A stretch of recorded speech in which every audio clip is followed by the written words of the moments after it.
You tell me when we're ready to go. All set. I'd like to welcome you to this meeting tonight. It's our municipal council meeting. It's Tuesday, November the 25th, 2025. And I'd like to welcome our viewing audience by live stream and those who are with us. I also want to announce that Councillor McKinnon is away in Halifax. She's been invited to the minister's table to discussion and input around gender-based violence. And I think she's feeling quite much as she's operating within her purpose to be there. And so she did offer her regrets in not being here, but she made no apologies about the fact that she is purposefully placed where she is at the table of the Ministers' Roundtable discussion on gender-based violence. I'd also like to offer regrets on behalf of Councillor Nickerson, who is also away tonight. His livelihood, of course, is very closely connected to the commercial lobster fishery. And so we recognize at times like this that it's important to be in those vocational spaces that serve the needs of our fishers. So having said that, I would ask each of our members tonight to rise for a moment of silence.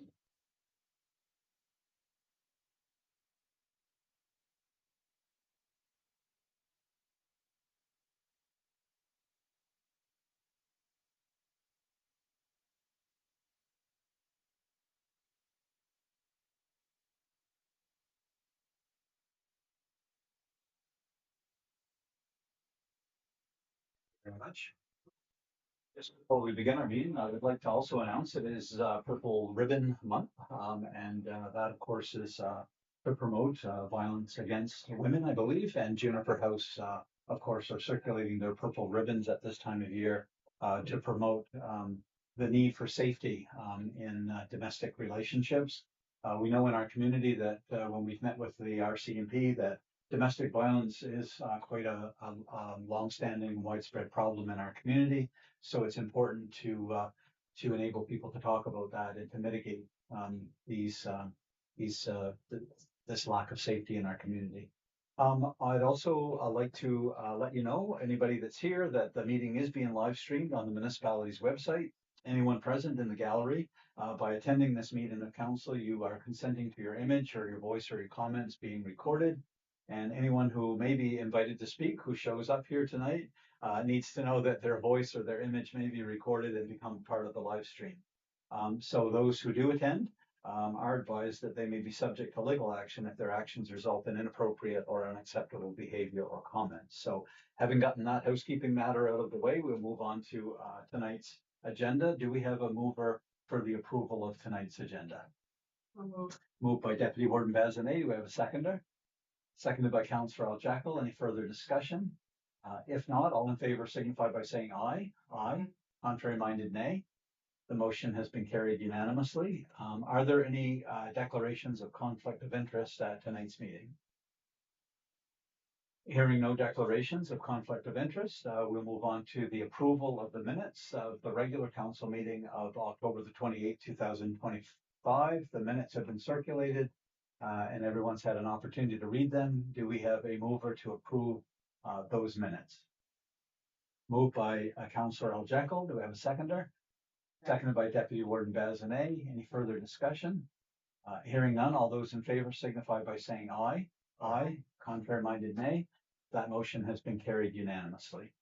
We'll move into our reports for the evening, and I guess I will start with the report of the warden. So from from November the 4th to the 7th, I attended the Nova Scotia Federation of Municipalities Conference in Halifax and found the meetings there very informative. I was there along with our CAO, Chris Fraughton, and Deputy Warden, and the meetings were very informative and always valuable to meet around topics that are relevant to all municipalities across Nova Scotia. And it's important work because the Nova Scotia Federation of Municipalities, of course, has a huge impact on our provincial government and is able to lobby for all of us together in ways that we could never do alone. And the Nova Scotia Federation of Municipalities also has impact on the larger municipal corporation or body that arches all over Canada, which is the Federation of Canadian Municipalities. So it was a very meaningful and engaging meeting. and always find it stimulating to meet with other municipally elected officials to discuss and try to resolve issues that are common to all of us. On November the 10th, I attended a Remembrance Day service at the Clarks Harbor Elementary School and laid a wreath on behalf of the municipality of Barrington. And on November the 11th, I also attended a Remembrance Day service at the Clarks Harbor Stone Church, laying a wreath there on behalf of the municipality of Barrington. I want to say kudos to Dan Wees and to the folks at the Legion. I know their numbers are dwindling, but they really do a stellar job of stepping forth to hold these Remembrance Day services in all the local schools as well as in local churches to honor and to remember those who have served in the purpose of the freedom that we all enjoy. On November the 12th, I also met with Nova Scotia Minister of Justice, along with other wardens and our CAO and mayors in Shelburne County. We met with the Minister of Justice to discuss our collective concerns with respect to pretty well all areas of policing, including funding, delivery of service, and various modalities for enhancing community safety. So just about everything was on the table. I thought it was a very positive discussion. The people, the Minister of Justice, and the people who came along with him seemed to be very engaging and very responsive and very open to hearing from our communities about ways that policing can actually be enhanced and improved within our communities. So that was a very meaningful meeting. On November the 13th, I attended a community engagement meeting on addiction at the Lions Hall. Terry Hallett, a local guy, spoke and shared his story around addiction. It was incredibly impactful. There was a good number of people there. There was also a therapist from Crosby House, a former addict himself, who spoke quite eloquently and meaningfully about the subject of addiction, which affects really everyone in our community in some way or another. There's not one of us that hasn't been either touched by addiction, doesn't struggle with addiction, or isn't impacted by somebody else's addiction in our community. So I thought one of the good points that was made at that meeting is that sometimes we focus our efforts on crime when it comes to, going after addiction and, and trafficking and things like that. The crime is really the spider's web. And what was stressed at that meeting is that if we're going to kill the spider, then we need to deal with addiction, because if there is no addiction, then you're not going to have, those who traffic, and you're not going to have the crime associated with addiction. So rather than dealing with the cobweb, it's good for us to go and deal with the spider of addiction itself. On November the 18th, I attended our committee of the whole meeting, and then on November the 19th, I attended our Shelburne County leadership meeting. Drove all the way to Shelburne for our meeting, which was here in Barrington, but I finally made my way here. The mayors, wardens, and deputies and CAOs get together in these meetings to discuss challenges that are really common to all the municipal units across Shelburne County. We get to explore solutions together on how we might work to serve our respective communities better. And one of the things that's come out of that, of course, is a joint services board. And so it may be possible in the future that we would be sharing certain services together across all municipal units in Shelburne County, which always ends up being a big savings for the taxpayer when it comes to services. Like senior services is already one of those services that we share across municipal units. It would cost us a lot more if we had to fund that alone. But Shauna does a great job, and her team do a great job of serving in the area of community or senior services, and all municipal units pay for that. I'd like to also thank Chris and Susie and property services staff for all the hard work that they put into our tree lighting and fireworks celebration at the Causeway. It takes an incredible amount of work from property services to stack those traps up, put the buoys on, and to make that look as beautiful as it always does.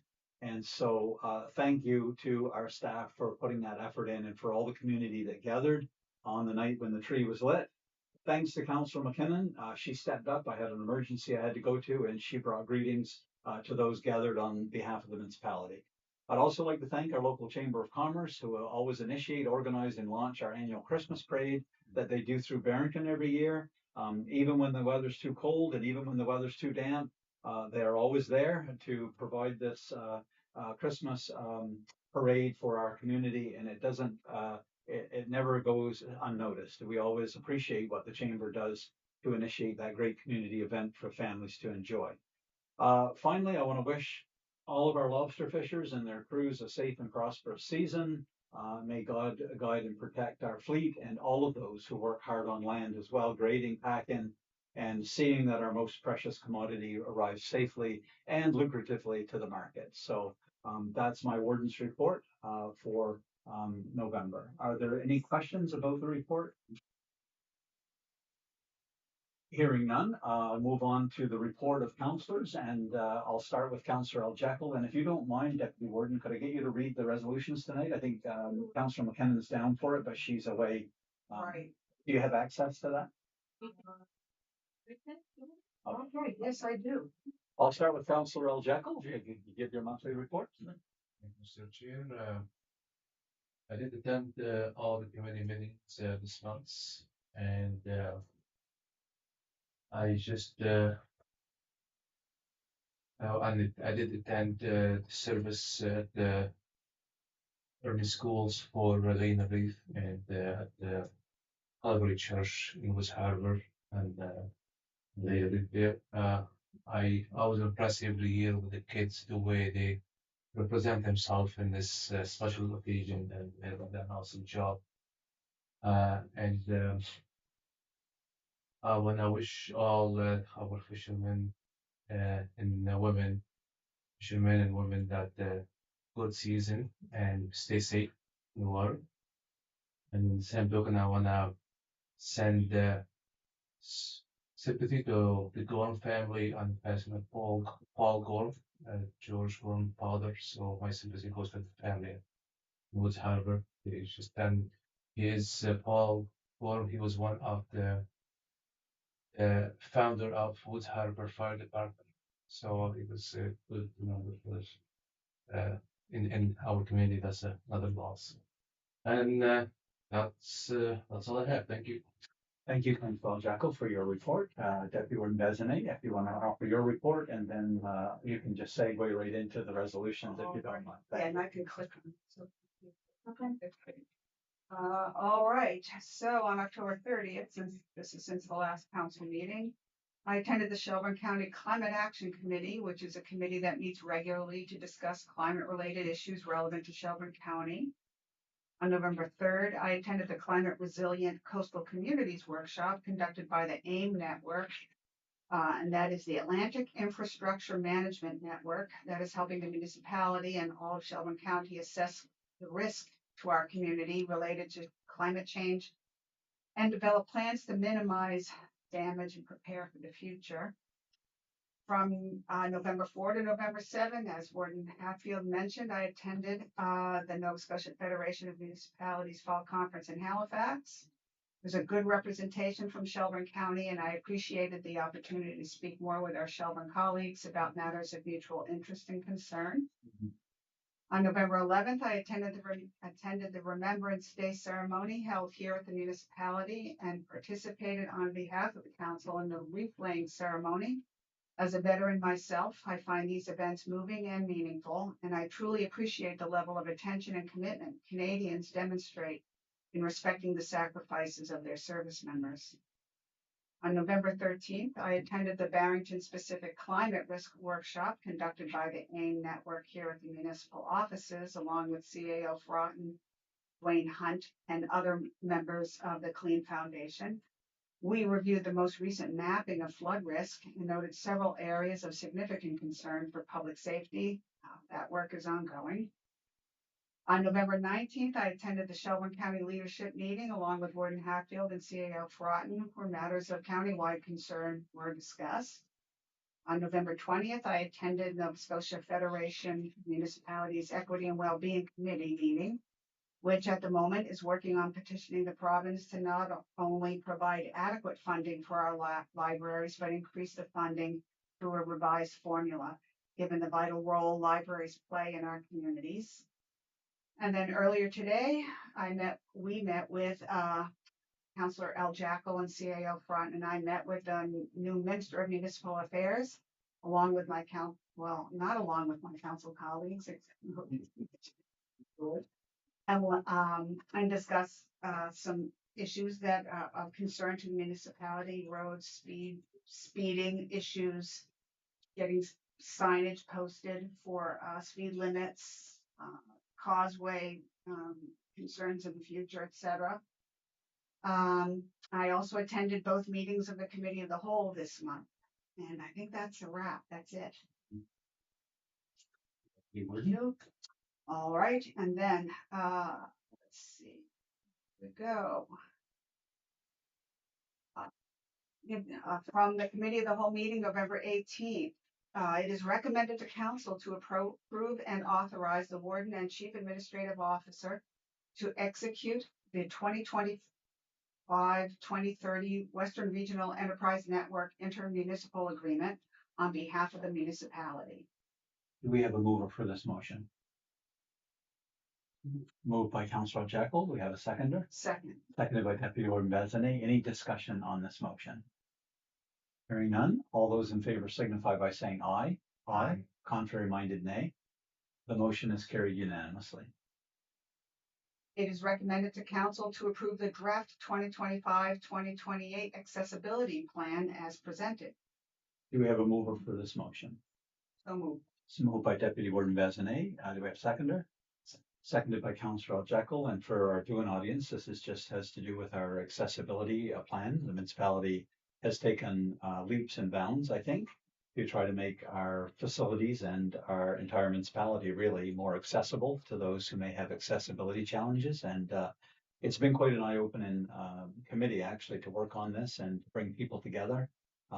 We always learn a lot from people who may not have the privilege of sight acuity or mobility issues they may have. And when they come in and speak to us about something as simple as trying to get into the municipal building or trying to get into the arena or trying to cross the street in Barrington, we definitely learn a lot about people who do have challenges and who may not have the same privileges that we might have. So it's been good to connect with the people in our community and to really humanize them by seeing what their needs are and then acting to meet those needs better. So this plan is all part of that in an ongoing way.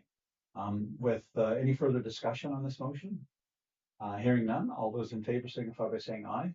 Aye. Contrary minded, nay. The motion is carried unanimously. Did we vote on that twice? No. Okay, then I have to check in with myself once in a while. The next motion. Right. Yeah, it is recommended to Council that the municipality of Barrington fund the free holiday meal delivery up to an amount of no more than $5,000, and that municipal staff be directed to source these funds from our operating reserves or some other legitimate budget source. Do we have a mover for this motion? Moved by Councilor Jekyll, seconded. Second. Seconded by Deputy Warden Bezené. Any further discussion on this motion? Again, for our viewing audience, if you haven't, I don't know if the deadline's up yet to call, but there is a seniors, this is a free holiday meal delivery for seniors. And one of the reasons that we fund this along with all other municipal units in Shelburne County, there are a lot of fringe benefits. I mean, the first and foremost is that people get a nutritious and healthy meal, but they also get a checkup from those who deliver the meal. It gives an opportunity just to check in on people in the community, make sure that they're well, and also helps with those who may not have the support of family and loved ones around them at this time of year to be thinking of them in this way. So it seems like a good initiative. No further discussion. All those in favor, or is there further discussion? Okay. All those in favor signify by saying aye. Aye. Aye. Contrary minded, nay. The motion is carried unanimously. Right. It is recommended to Council to provide the Goodwill Club of Barrington with a grant of $1,000 to help with repainting their building. Do we have a mover for this motion? So moved. Moved by Deputy Warden Bezené, seconder. Seconded by Councilor Jekyll. All those, any further discussion on the motion? Hearing none, all those in favor signify by saying aye. Aye. Contrary minded, nay. Okay, motion is carried unanimously. Alrighty, and lastly, it is recommended to Council to appoint Warden Sean Hatfield and Deputy Warden Cynthia Bezené to the Municipal Joint Services Board Steering Committee. Do we have a mover for this motion? Moved by Councilor Jekyll, a seconder for the motion. Second. Seconded by Deputy Warden Bezené. And just before we vote on this for our viewing audience, this Joint Services Board is something that would span all of the units in 5 units in Shelburne County. And again, as I mentioned earlier, it's an opportunity for us to explore possibilities to share services together which would help us to fund services that we would not otherwise be able to fund alone, but it also helps to save money for our taxpayers. Any further discussion on the motion? Hearing none, those in favor signify by saying aye. Aye. Contrary minded, nay. The motion is carried unanimously, and that wraps up our motions that come out of our committee of the whole meetings. I want to thank Deputy Warden Bazinet for stepping up to the plate and reading the motions, and Councillor McKinnon's absence tonight. We appreciate that very much. And now we'll move on. Last but certainly not least, a significant part of our reporting and public accountability, of course, is our staff report. And I can't say enough about Chris Broughton. Debbie Mader's here tonight too. And both of these people are stellar public servants. And there are many other people just like them who run this municipality from day to day. So I'll hand it over to our CAO, Chris Broughton, to offer up his monthly staff report. Thank you very much, Mr. Warren. So over the past month, obviously the Recreation Center project has been a priority for a lot of staff.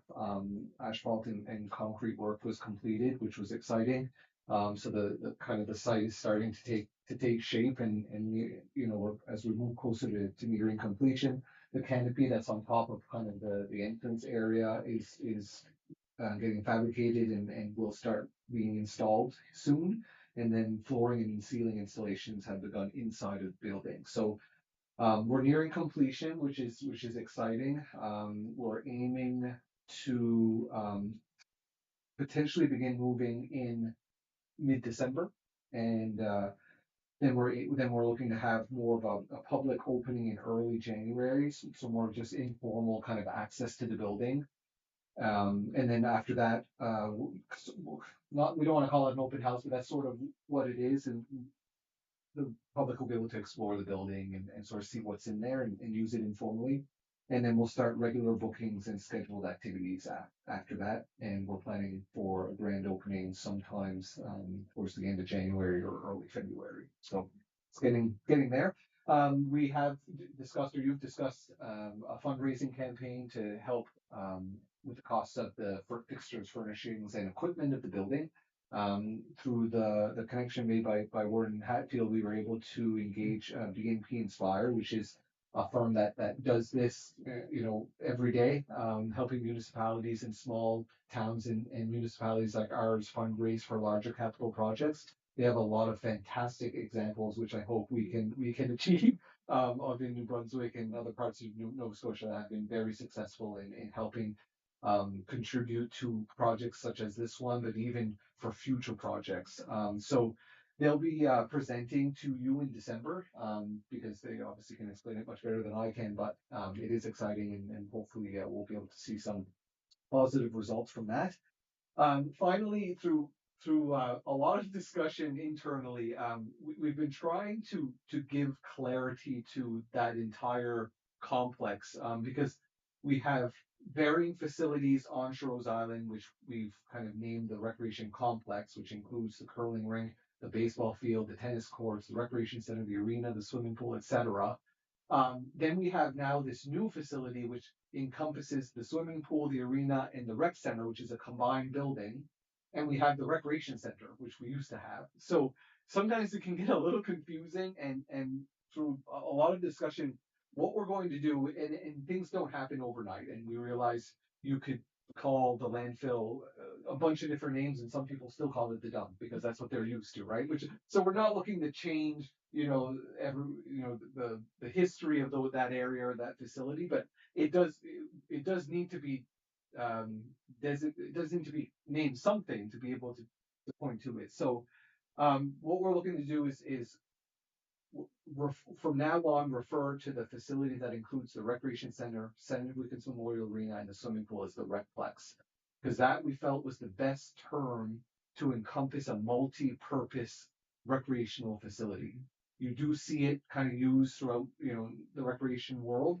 So the Recplex would be the Recreation Center, the Barrington Municipal Recreation Center, the Sandy Wickens Memorial Arena, which that name will not change, and the swimming pool, which is just a municipal swimming pool. That'll be that. Then the recreation complex would be the entire property of Sherrose Island, which will encompass all of that. So a long story for what we will call it, but I just wanted to clarify that to for the public and for yourselves as we maybe talk about some of those areas. So our digital sign was turned on this evening, which was coincidentally the night of the council meeting. But we had a lot of issues with connecting it to the internet. That was the challenge we were having, and finally we were able to. We needed to hardwire it to an internet connection to really work properly. So it is online. It is up there. We the so the quality of the images on that screen, the pixels is lower than people might be used to because it's made really to be seen from a distance. So if you get right up close to it, it gets kind of blurry or grainy. That's normal. That's okay. But it's kind of gonna be trial and error to see what graphics and size of letters work best for that sign. So that's what we'll be doing in the next week or two. Okay. But the goal for that, once it's kind of active and fully functional, it'll be to share, any municipal updates, any community events, and any other important information that the residents we would think need to know. So it's very versatile. It's very functional, user friendly. Other than that, and in terms of the general day-to-day operations, I do want to echo Warren's comments around the tree lighting ceremony for the lobster trap Christmas tree. That takes a lot of effort, at the staff level, but even just from the community donating buoys and helping source lobster traps and things like that. It is an endeavor or a big undertaking. And you mentioned me, but honestly, I cannot take any credit for it. I may be emceeing the event, but that's the extent of my kind of involvement. It's really an effort led by Susie and Misty at the Recreation Department and Cam and our Department of Public Works. They as much as sometimes they begrudgingly put that together because it is an undertaking. They do it with purpose and with a lot of pride. So we see it out there, and it is one of my favorite community events of the year, just because it gathers so many of us, and there's the tree and the meaning that has, and it kind of launches the lobster season, and also the fireworks are nice, a nice touch too, and it's great to see all the kids and Lucy the lobster there, and Santa Claus and everything else. So yeah, a big thank you to municipal staff, but even just the community for all their support and involvement in it. Mhm. So that's our report for the month of November. Do we have any questions for our CAO? Hearing none, I would again genuinely like to thank you for your service and for your work that you do. Very informative response or report for the public. And of course, usually when people call in and have questions, you're also very responsive, and possess a very deep public service orientation. So we appreciate that very much. At this time, we'll transition into our new or other business on the agenda. And we have two policy amendments that are being put forward for us to vote on tonight. Notice has already been given, and these policy matters are to be voted on tonight if council wishes. And what I'll do is I'll just get our CAO to highlight for the viewing public as well as to refresh our own minds around the table what the highlights of these amendments are to these policies. Mr. Broughton, go ahead. Thank you, Mr. Warren. So the first policy is policy number 43, which is disposal of incidental assets and surplus property. It is an amendment to the policy, but there's so many revisions to it. It's almost its own new policy under the same title. And the purpose for this policy is really to provide clear direction to municipal staff and also to members of council on how to dispose of incidental assets, so assets we no longer need, or surplus municipal property it says here in a manner that is efficient, accountable, and reflective of the best interests of the municipality. So it's just a framework of how to deal with incidental assets, so equipment, vehicles we no longer need, and then surplus municipal property. So since my time here, we've had general practices of how to deal with this. The old policy did have more of a bit of an informal or unstructured process to dispose of incidental assets. But this new policy really goes into detail around the process of doing it in step by step, I should say. So it determines or it outlines how property is to be deemed surplus or incidental assets are to be deemed incidental. how they go about, selling municipal property. It covers all of the conflict of interest considerations that need to be included. Unsolicited proposals is something that's in here that's new. So we from time to time get, unsolicited proposals to purchase property or equipment. So that this policy outlines what staff would do in those cases. So I do want to highlight it just because it is new, and sometimes because it's not listed or it's not promoted, publicly by way of a RFP or listed on the market, it tends to generate a bit more questions or concerns. So in the way that this policy is written is that when an unsolicited offer to purchase land owned by the municipality is received, staff would determine if the property has already been deemed surplus. So we have a list, a spreadsheet or a database of all of our municipal properties. There's different categories, and there is a category that's surplus. So staff would look if it's been deemed surplus already by a motion of council, and if it has been deemed surplus by council, the property would be disposed of in accordance with the disposal methods in this policy. So you have to determine market value and go through the formal purchase and sale agreement process, etc.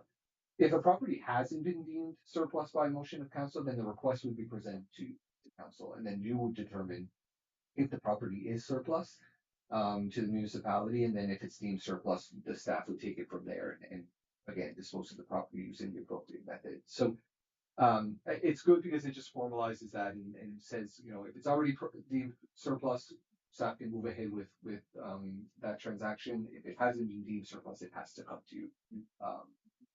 And that pretty much covers, I guess, the gist of the policy. Open any questions. Any questions? It's a really great document for what I think it promotes openness and transparency in the way that we deal with municipal assets. One of the things that I'm especially drawn to is any public asset that we're disposing of prior to any decision on disposal. A detailed report outlining the full history of that property, including the purpose for which it was originally acquired, must be provided to council. If a property was obtained for community, charitable, or recreational purposes, and the municipality makes every effort possible to make sure that the sale or the disposal of that property actually preserves the original purpose, the original community, charitable, or recreational intent. So what it does is this policy offers a huge amount of accountability to us as council, to the public, and to publicly owned property. And just in layman's terms, if somebody works for the municipality and they catch wind that something's coming up for sale, an asset that the municipality owns, there's very strict guidelines around which any municipal employee could have access to a public asset because they're working here. So I think all of us would agree that that kind of clarity only promotes a trust from the public in what we're doing here in terms of dealing with all municipal assets in a very open and transparent fashion. So thank you for going over the details as well, Mr. Froughton, of the policy as well. Do we have a mover to adopt the revisions to this policy? So moved. Moved by our Deputy Warden Vazanet, seconder.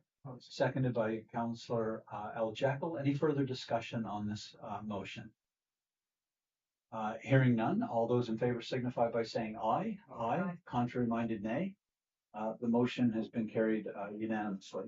And now we're looking at policy 82 to vote on that, and I'll turn it over again to our CAO, Chris Froughton, to introduce the changes to policy number 82, which has to do with our branding and our corporate identity. That's correct. Thank you, Mr. Warden. So the purpose of this policy is to provide guidelines around the management of our corporate identity and branding. But the specific, nothing of the policy has changed other than the addition of section 16, which is actually outlined in this case. And it has to do with the use or the purchase of our lobster sculptures. So this has been a topic of discussion for a number of years, because the lobsters were made 2017, generated a lot of excitement, and it now has become sort of a kind of a branding component of our municipality. But it's also something of interest from the public, of whether or not we would be willing to purchase or donate some. So over the past number of months, you've been kind of discussing that very question, and the way that the policy is written now is that the municipality, was the original creator of these sculptures, but that you would but that individuals, organizations, or businesses would be permitted in purchasing sculptures for the use within the municipality, provided they would maintain the general appearance and integrity of the original design. So that's kind of the policy statement, that the municipality would allow individuals, organizations, or businesses to purchase lobster sculptures or make their own. And then the policy goes in outlining the kind of ownership and production of the sculpture. So we would retain ownership of the mold that the lobsters are made from, and obviously reserve the right to use the mold how we wish. But that's the mold of which the lobsters would be made from. So it's not that someone can just go and make a random lobster from somewhere else, and say that it's part of the municipal kind of lobster sculptures. The other thing is that they have to be it has to be clearly identified that it's kind of part of that. So because it's part of our kind of branding and corporate identity, there's specific guidelines around recognition and artistic kind of elements of it. And also kind of just goes through the distribution and sale, so that sculptures cannot be sold, and it's the purchaser's responsibility to kind of transport it, install it, and any other costs associated to the lobster sculpture. We had put in there, or you've decided to put in there, that the municipality may limit the number of sculptures sold annually, just to maintain kind of its exclusivity. So you had discussed kind of the concern around potentially the lobsters losing their nostalgia or their value, because they are visited, they are searched for all throughout the municipality. We often see visitors or residents taking pictures with some in front of our building here, and we know that happens throughout the municipality. So just the thought there that if you had 100 of them all scattered throughout the municipality, would it lose its value? So we don't have a concern of that just yet. I mean, they are a little costly to make. So we don't foresee, there being dozens and dozens of these made every year. But it's just a component of the policy that you could limit if you needed to, the sale of the sculptures. And also it has in there that we wouldn't want lobster sculptures to be, found all one next to each other all over the place. So let's say lined up, 20 of them lined up in a 100-foot area. So there is a stipulation in here that lobster sculptures have to be placed at a minimum distance of 100 meters from one another. Now there could be cases in there could be exceptions to that. Under certain circumstances, if let's say we have two in here in the lobby during the winter time, well, we're going to have them close by. But that's just, I guess, to protect kind of their value as well. And that primarily is the major of that section that's being added in there. So again, the policy statement is that the municipality would allow individuals, organizations, and businesses to purchase lobster sculptures, and it would be done under those terms and conditions. Perfect. Thank you, Mr. Broughton. Councillor Ojeko, you have the floor. I'm supporting this. Just question, for example, for the place that they're gonna put those lobsters in. If someone, for example, pushes it, are you gonna ask them where they're gonna be placed them? Or if somebody, for example, take it on, I'm just throwing, like, take it out loud, throw it somewhere on a track. Is that allowed? Can we allow that as long as they stay in good condition? If someone put it on where's our tracks going by, is that place that you're allowed to do something like that, or you have to put it specifically where is the place gonna be, or how we can manage something like that and it's gonna stay in good condition as we mentioned before? Is that correct, saying?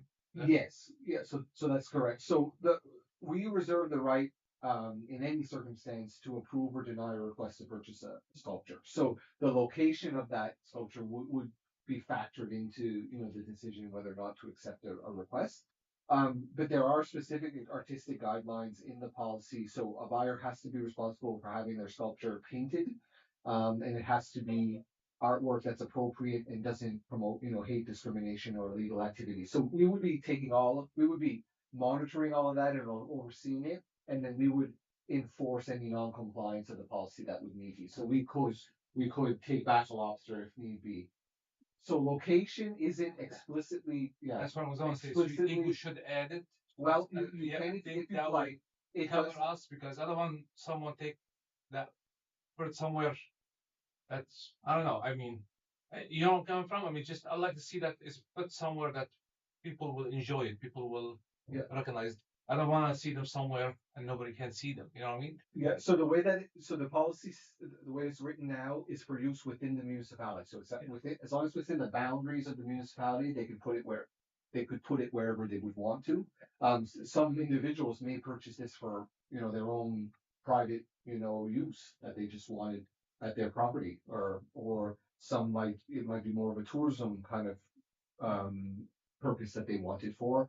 Could be a commercial purpose that they wanted to, I guess, the way the policy is written, it does not outline any terms or conditions relating to location other than it needing to be within the municipality. So it could be an amendment if you want to. Okay. Councilor Jackal, did you have any other questions or comments? So I never mean, leave that as it is and we'll see how things Mhm. develop and then You could do that too, yeah.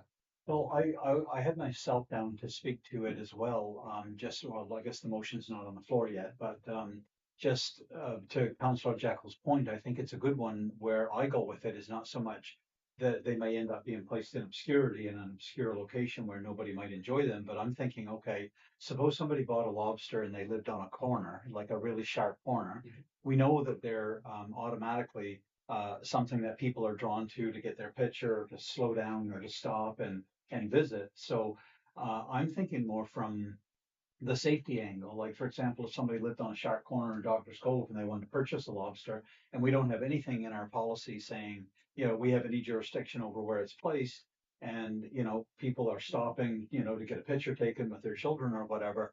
I'm seeing it more from the angle of safety. We don't want to control too excessively what people do with the lobsters that they're purchasing, if they do.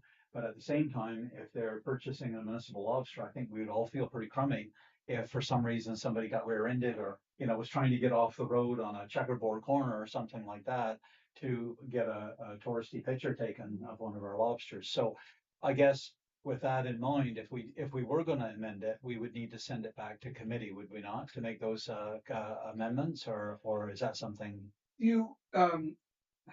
It's not changing the intent of the real intent of the policy. I mean, if you were to say, we no longer want to allow people to buy them, okay, that would Yes. be a total change to what you have here. I mean, you could probably add. It does speak to the municipality's right to approve or deny proposed locations. Oh, okay.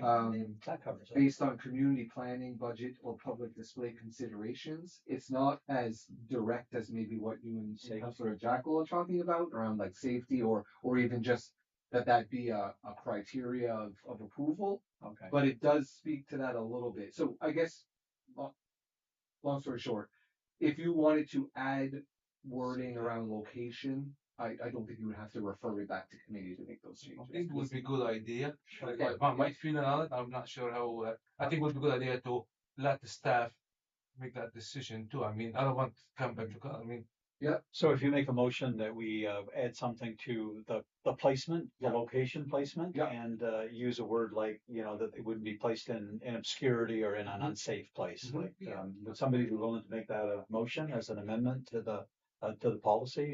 Mr. Broughton said we can do that Yeah, tonight. you could approve it with that amendment in mind, like as amended. So do we have a mover for that? I'll move.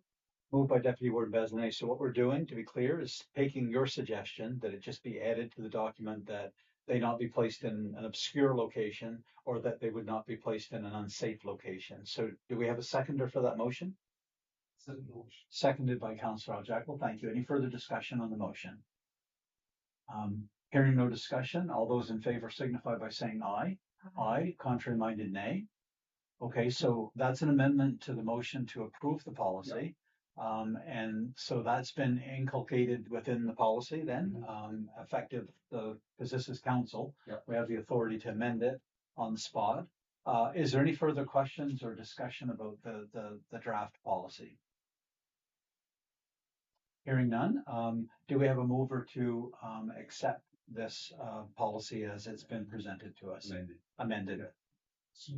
Moved by Councillor Jackal. Do we have a seconder? Second. Seconded by Deputy Warden Bazinet. Any further discussion? Hearing none, all those in favor signify by saying aye. Aye. Contrary minded, nay. That motion has been carried unanimously. I'm reaching for my glasses and I don't have them. So this brings us into correspondence. The big word for this is it anachronistic or somehow it's not relevant because it's a correspondence that relates to the Nova Scotia Federation of Municipalities, which happened this month. But we do appreciate the Honorable John A. McDonald sending this correspondence and wishing us a meaningful conference, which I think was somewhat prophetic because it's already happened and it was very meaningful. So any further matters related to correspondence? Hearing none, this brings us to item number 8 on the agenda, and everybody is beaming a big Cheshire cat smile for me to say that number 8 is adjournment. And so I want to thank everyone in our viewing audience tonight for joining us for this council meeting. And again, we're wishing nothing but safety. Absolute safety and prosperity for those who are plying the ocean and putting the underpinnings, the economic underpinnings to our community once again. We appreciate the work that you do, the risks that you take, and the sacrifices that you make for your family and for our community. Thank you all, and good night. We are adjourned.